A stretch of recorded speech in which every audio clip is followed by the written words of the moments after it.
Untold Black Stories. He slept on the cold tile floor of a public restroom, holding his 3-year-old son close. And in his mind, he was building an office on Wall Street. This wasn't fantasy. It wasn't madness. It was faith, the only thing he had left. Chris Gardner was born in Milwaukee, Wisconsin, into a world where hope was rare. His childhood was shattered windows, fists in the dark, and the silence that came after screaming. A violent stepfather. A mother who was his only light in the chaos. She told him, "You can be anything you want to be." And he believed her, against all odds. There was no money, no stability. Instead of toys, fear. Instead of dinners, prayers for tomorrow.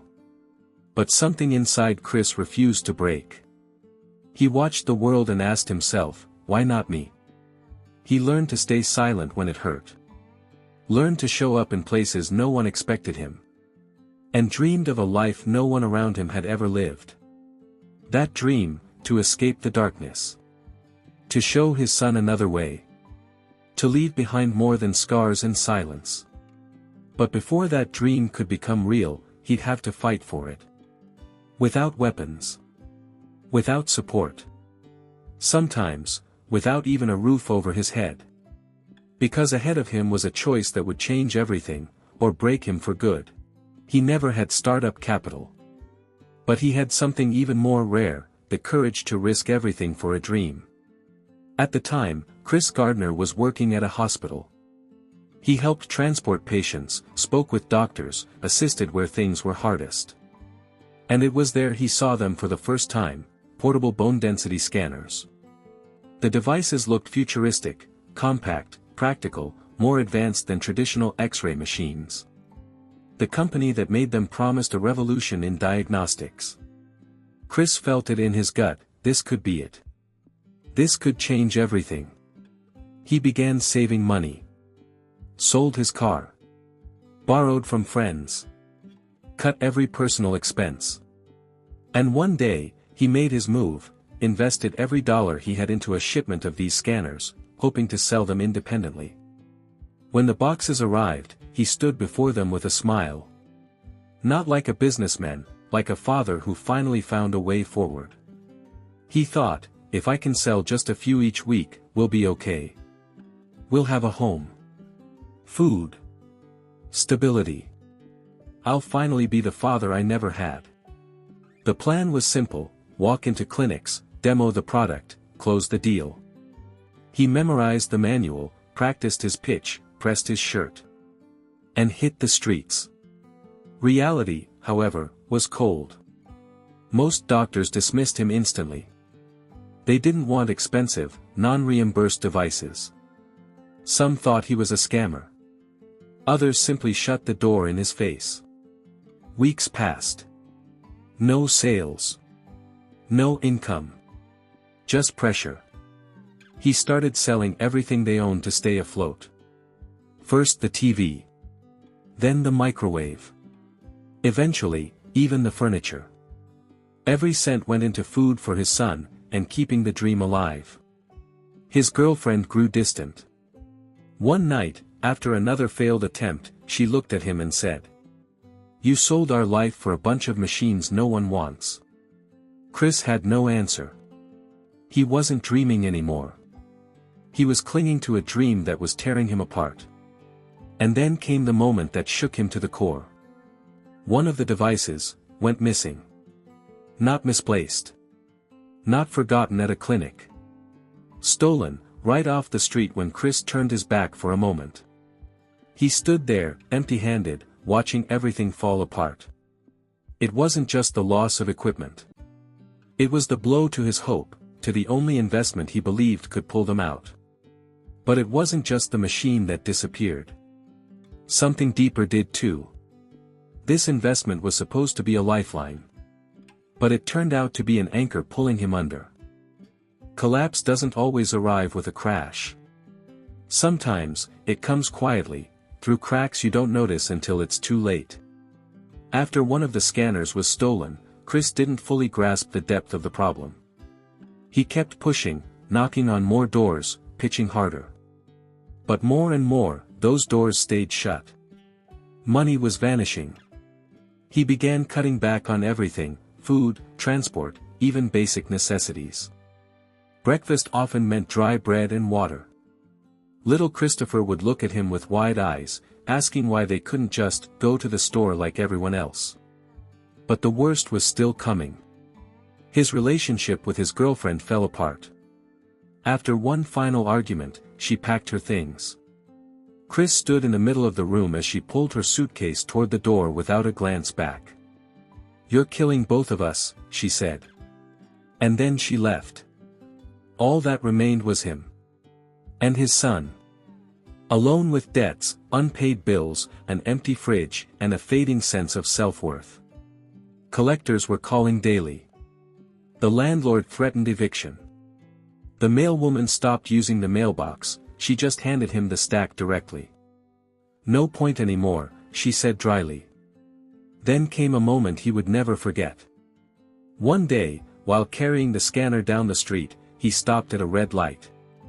A bright red Ferrari pulled up beside him. A man in a crisp suit stepped out, confident, unbothered. Chris couldn't resist. "Excuse me, what do you do for a living?" The man smiled. "I'm a stockbroker." In that moment, something shifted. Chris wasn't mesmerized by the car, he was drawn to the man's calm. His freedom. The way he moved like the world owed him nothing, and yet he owned his space in it. Chris thought, "I want that." Not the car, the dignity. That evening, the word broker took root in his mind. A new dream, wild, unrealistic, but not empty. He told no one. But that night, he didn't sleep much. For the first time in a long time, he saw a path. However impossible it seemed. But a dream wasn't enough to stop the spiral. Returning home one afternoon, he found an envelope taped to the door, court-stamped. An official eviction notice. They had 1 week left. 1 week to find shelter, with no job, no income, and no family support. The following days were a blur. He called every shelter, searched for rooms, begged for any form of housing. But with a child and no steady job, he was turned away again and again. In the final nights before eviction, he barely slept. Up late. Awake early. Counting every dollar, checking every coin. And then came the moment of no return. They left their apartment with 2 suitcases and a plastic bag holding one of the scanners. Christopher held his father's hand. He didn't cry, but his eyes looked too serious for a child his age. The first night, they found space in a temporary shelter. The next night, they were too late. Every bed was taken. They spent the night on a train. Then in a park. Then, finally, in a public restroom. Chris locked the door, sat his son on the tile floor, took off his coat and wrapped him in it. He sat with his back against the wall, staring at the cracked tiles, whispering prayers. Not for money. Not for success. Just that his son wouldn't remember this. And in those days, on the edge of it all, he remembered the Ferrari. That answer. That calm. And he made a promise to himself, "I'll try. I will become a broker." He applied for an internship at a brokerage firm. No pay. No guarantees. 100 candidates, but only one job at the end. On interview day, everything went wrong. They almost lost their shelter spot that morning. Then the subway broke down. Chris arrived late, carrying his son. He had no one to leave him with. He apologized, bowed his head, and sat across from 3 suited men. "Why should we hire you?" one of them asked. Chris looked straight into their eyes. And said simply, "Because I'll do more than anyone you've ever met. Not because I'm better. But because I can't afford to fail." Silence. That day changed something. But hope wasn't victory. There were still months of struggle ahead. And soon, He would learn, a business suit doesn't shield you from humiliation. Sometimes, it just makes it easier for people to ignore your pain. Rock bottom didn't look dramatic. But it felt like drowning with your eyes open. When most people left work, they went home. Chris and his son walked, nowhere. Sometimes to a shelter. Sometimes to a park. Often they just walked until it got dark. Their home, in those days, was wherever it was dry. Wherever no one asked questions. Wherever no one threw them out for not paying. Each morning, Chris put on his only suit. He brushed it off, wiped the dust from the pockets. He tried to look sharp, even if he felt like he was unraveling inside. While his son still slept, Chris would get ready in public restrooms. He shaved with cold water, washed his face with paper towels, breathed deep to stay focused. Then he'd take little Christopher by the hand, drop him off at the free daycare run by a church, and head to his unpaid internship. At Dean Witter, he blended in. One of many. But he knew the truth, there was only one job at the end of the program. One shot. And it had to be his. No one there knew he was homeless. That his son's dinner was sometimes half a bun. That at night they sat on the steps of a church until the lights went out, and then searched for a place to sleep. He worked like a man on fire. More calls than anyone. He learned faster. Never late, even when walking miles just to get there. He counted every minute, every pitch, because he didn't have a backup plan. The others had homes. Families. Meals. He had one reason. And he held that reason's hand every night. They often returned to the train station at night, one of the few places with doors that locked. The tile was cold, the air damp. But Chris wrapped his son in his coat and whispered softly until he fell asleep. Sometimes the boy would ask, "Daddy, where's our home?" Chris would smile. "Me and you, that's home." Despite it all, he tried to make each day feel a little normal.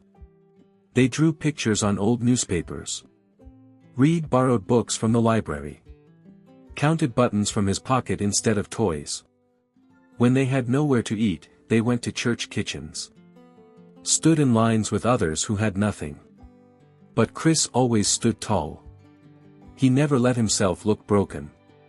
He refused to break. Period. One evening, while waiting in line for shelter, his son fell asleep in his arms. The line moved slowly. People argued. Someone yelled.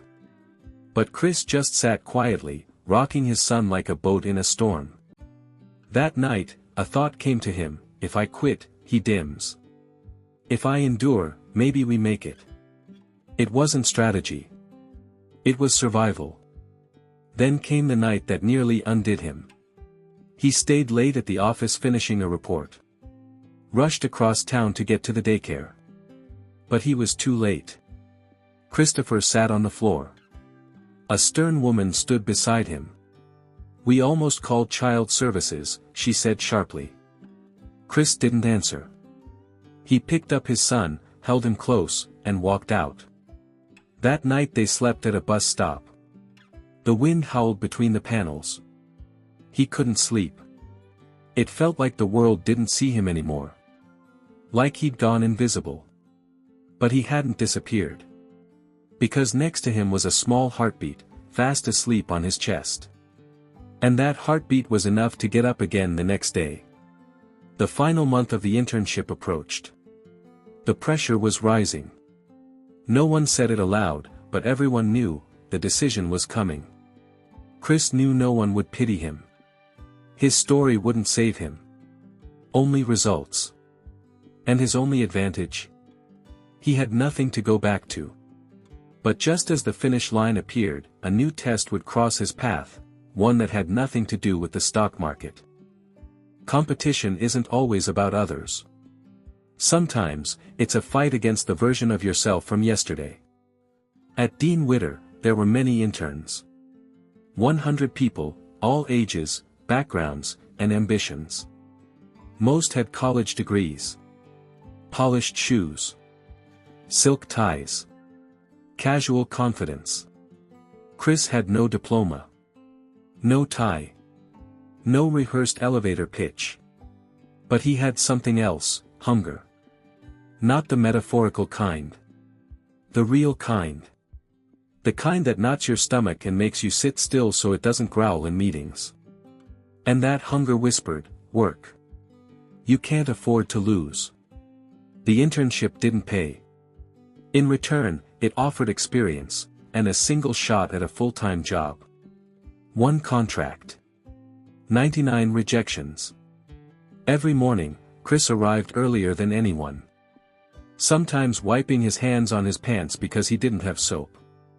He made copies, listened to calls, learned to read the markets, and always did more than was asked. The phone became his battlefield. Each cold call was a new fight for a few seconds of a stranger's attention. His voice had to stay steady, even if he'd slept on concrete the night before.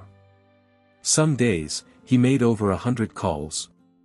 His fingers ached. His voice cracked. But he never stopped. No one knew he and his son were sleeping in train station bathrooms.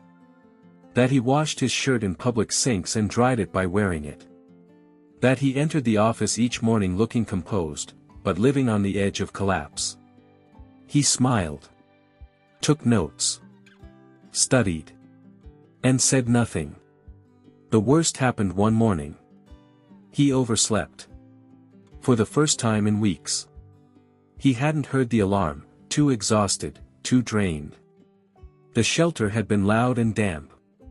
Someone had been coughing all night. He'd gone to bed late, and didn't wake up on time.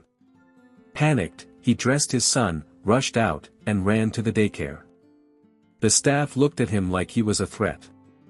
One more late pickup, and we're calling child services. He had no time to argue.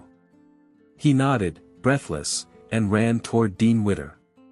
When he arrived, he was a mess. Shirt wrinkled. Hair undone. Face worn. He tried to fix himself in the bathroom mirror, but it didn't lie, he looked broken. At the front desk, someone was waiting for him. Mr. Gardner, the guard said, there's a police officer here to speak with you. Chris froze. Police. His heart pounded. Dozens of possibilities flashed through his mind. His ex. The shelter. Or, something worse. Outside stood 2 officers. One held a document. Are you Christopher Gardner? Yes. You're under arrest. Outstanding fines. We have a warrant. Everything slowed. They cuffed him in the lobby. People stared. Someone whispered. Someone laughed.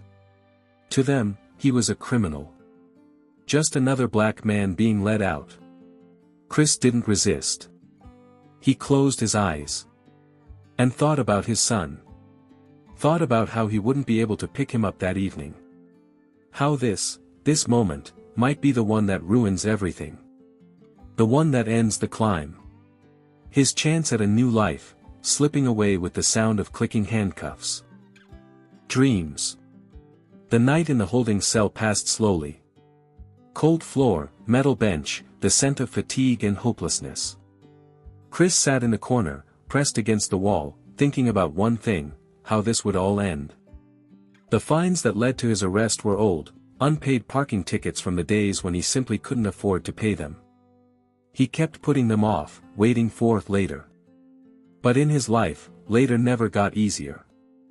In the morning, he was released after paying a small amount. In his pocket, just a few dollars. The clock read 7:45 a.m. less than an hour before work. He stood outside the police station wearing exactly what he had on when arrested, a wrinkled sweater, worn-out pants, no belt, no socks. His shirt and blazer had been taken during processing.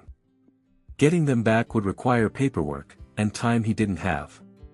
He had to make a decision, try to go home and clean up, or show up to the most important meeting of his life just as he was. He chose the second. He ran. Across the city. Through crowds.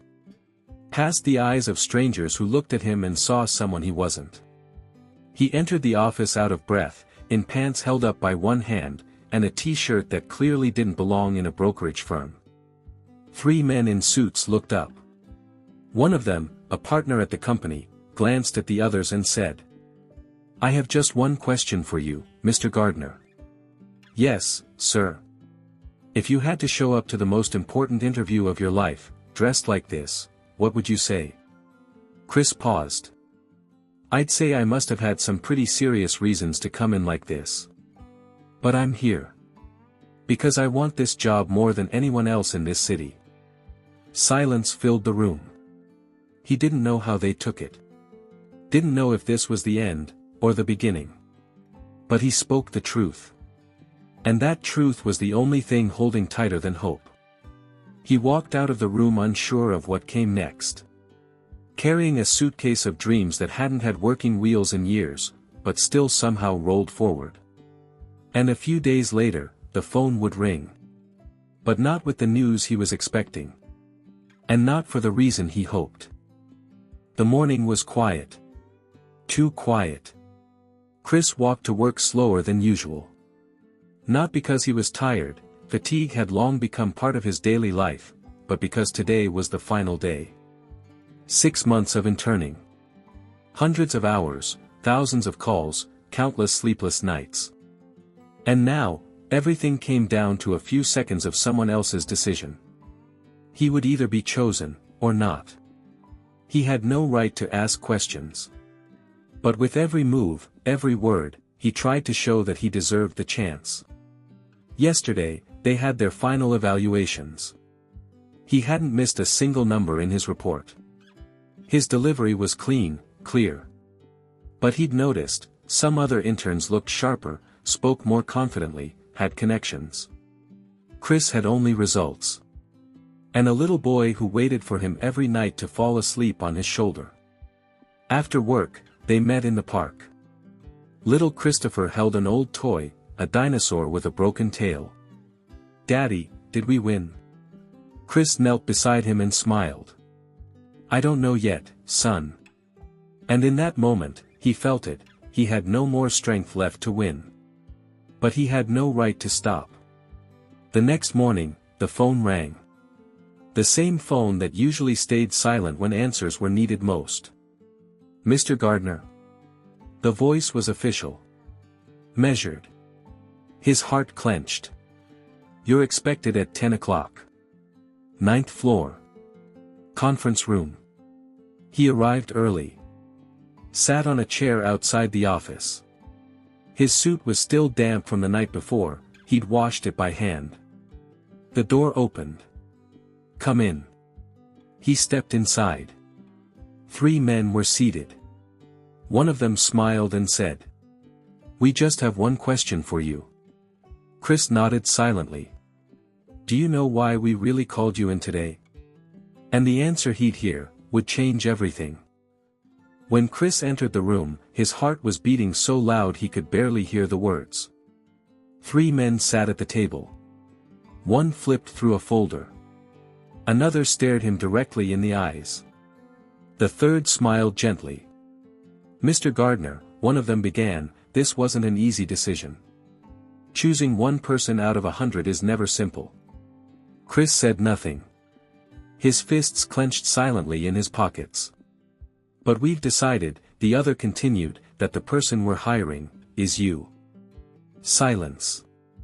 A few more words followed, something official, papers to sign. But Chris couldn't hear anything else. Only one phrase echoed in his head, "It's you." He left the room, descending the stairs slowly. People passed by, chatting, laughing, unaware. Chris walked in silence, eyes damp, his chest struggling to hold in a feeling he hadn't known in years. He didn't cry when they slept on a restroom floor. Didn't cry when his wife left. Didn't cry in the holding cell. But now, he couldn't stop the tears.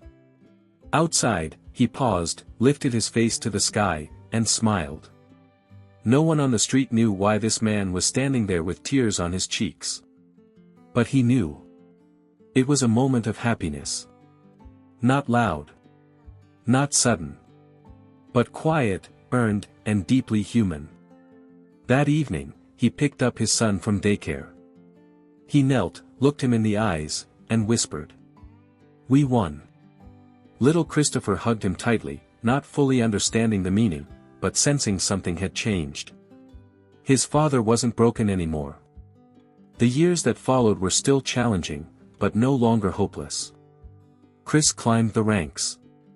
He learned the markets inside and out. Worked harder than anyone. Not because he wanted money, but because he remembered what it was like to have nothing. In 1987, he founded his own firm, Gardner Rich & Company. The starting capital was small. But his belief was enormous. Eventually, he became a millionaire. But that was never the real victory. The true triumph was that he never lost himself. He remained the man who once slept with his son in a public restroom, not dreaming of Ferraris, but of a warm room where his child could fall asleep in peace. Chris Gardner's story isn't about business. It isn't about wealth. It's not even about success. It's about the fact that you can fall 100 times, and still rise. Because happiness doesn't come quickly. You have to walk through it. Survive it. Earn it.